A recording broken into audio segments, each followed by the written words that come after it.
Saudara-saudari terkasih, pada video kali ini saya akan membacakan ensiklik dari Paus Fransiskus yang berjudul Dilexit Nos, Dia telah mengasihi kita, tentang cinta manusiawi dan ilahi hati Yesus Kristus.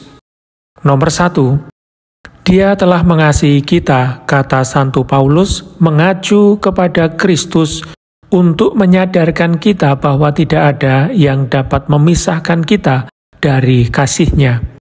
Santo Paulus menegaskan hal ini dengan penuh kepastian karena Kristus sendiri yang mengatakannya kepada murid-muridnya, Aku telah mengasihi kamu. Dia juga mengatakan kepada kita, Aku menyebut kamu sahabat. Hatinya yang terbuka mendahului dan menanti kita tanpa syarat, tanpa menuntut syarat apapun untuk mencintai kita dan menawarkan persahabatannya kepada kita. Dia lebih dahulu mengasihi kita. Karena Yesus, kita telah mengenal dan telah percaya akan kasih Allah kepada kita. Pentingnya hati. Nomor 2. Untuk mengungkapkan kasih Yesus, lambang hati sering digunakan. Sebagian orang bertanya-tanya, apakah pada zaman ini lambang itu masih bermakna? Tetapi hidup di situasi zaman yang diwarnai kedangkalan, ketergesaan beranjak dari satu ke hal lain tanpa tahu mengapa, dan hanya menjadi konsumen dan hamba yang tak terpuaskan dari mekanisme pasar yang tak peduli akan kedalaman makna hidup, kita perlu membangkitkan kembali kesadaran akan pentingnya hati. Apa yang kita maksud dengan hati? Nomor 3. Dalam bahasa Yunani klasik, kata kardia menunjuk kepada bagian terdalam dari manusia, hewan maupun tumbuhan. Dalam tulisan Homerus, kata itu tidak hanya mengacu kepada pusat tubuh, tetapi juga pusat emosi dan rohani manusia. Dalam Iliad, pikiran dan perasaan lahir dari hati dan sangat dekat satu sama lain.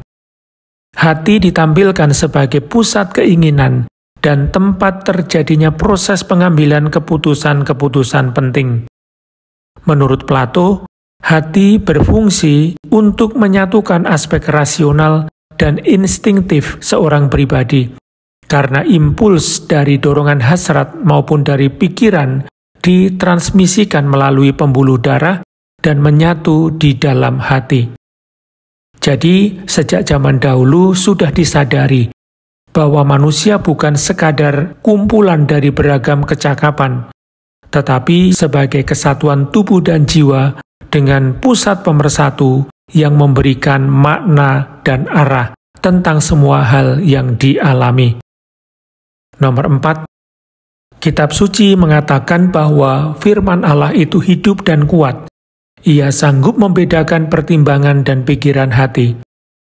Sabda itu berbicara kepada kita tentang inti, hati, yang ada di balik semua yang tampak, bahkan di balik pikiran dangkal yang dapat menyesatkan kita.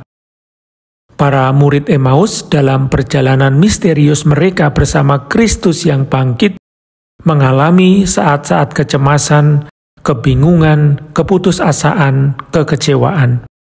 Namun di luar dan terlepas dari semua itu, ada sesuatu yang mengusik di kedalaman diri mereka. Bukankah hati kita berkobar-kobar ketika Ia berbicara dengan kita di sepanjang jalan? Nomor 5.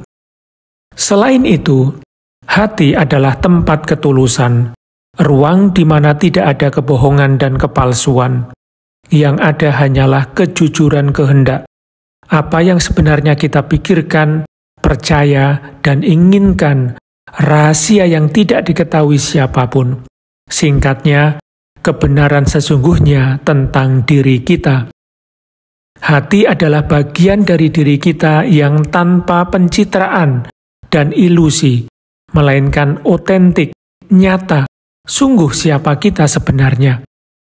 Itulah mengapa Samson yang menyembunyikan rahasia kekuatannya dari Delilah ditanya, "Bagaimana kamu bisa mengatakan, 'Aku mencintaimu,' sementara hatimu tidak tertuju kepadaku. Setelah Samson membuka rahasianya kepada Delilah, barulah Delilah menyadari bahwa dia telah mengungkapkan isi hatinya. Nomor 6. Kebenaran tentang diri ini seringkali tersembunyi di balik tumpukan dedaunan, sehingga begitu sulit untuk sampai pada kepastian pengenalan akan diri sendiri, dan terlebih lagi akan orang lain. Hati itu licik, melebihi segala sesuatu, dan tak dapat disembuhkan lagi. Siapakah yang dapat mengetahuinya? Kita dapat mengerti mengapa kitab Amsal berpesan demikian. Jagalah hatimu dengan segala kewaspadaan, karena dari situlah terpancar kehidupan.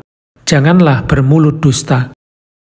Pencitraan belaka, kepalsuan, dan penipuan merusak dan menyimpangkan hati. Seperti apapun upaya untuk memalsukan pencitraan diri, hati kita adalah hakim utama. Bukan tentang apa yang kita tampilkan atau sembunyikan dari orang lain, melainkan tentang siapa diri kita sesungguhnya.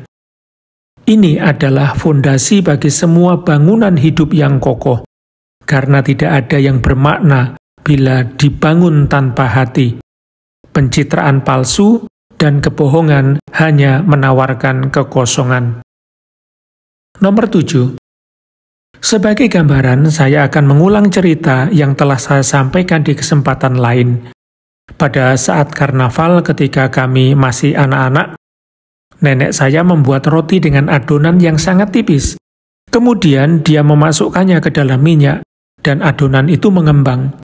Tetapi ketika kami memakannya, roti itu kosong. Dalam dialek kami, roti itu dinamai kebohongan. Nenek saya menjelaskan alasannya. Kue ini seperti kebohongan, terlihat besar tetapi tidak ada isinya. Ia palsu belaka, tidak nyata. Nomor 8.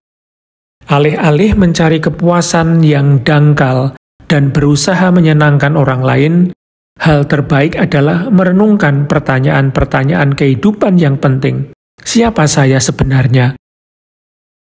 Apa yang saya cari? Apa arah hidup saya, arah pilihan dan tindakan saya? Mengapa dan untuk tujuan apa saya di dunia ini? Bagaimana nanti saya menilai hidup saya ketika sudah berakhir? Makna apa yang ingin saya dapatkan dari semua yang saya jalani? Siapakah diri saya di hadapan orang lain? Siapakah saya di hadapan Tuhan? Pertanyaan-pertanyaan ini membawa saya ke kedalaman hati saya.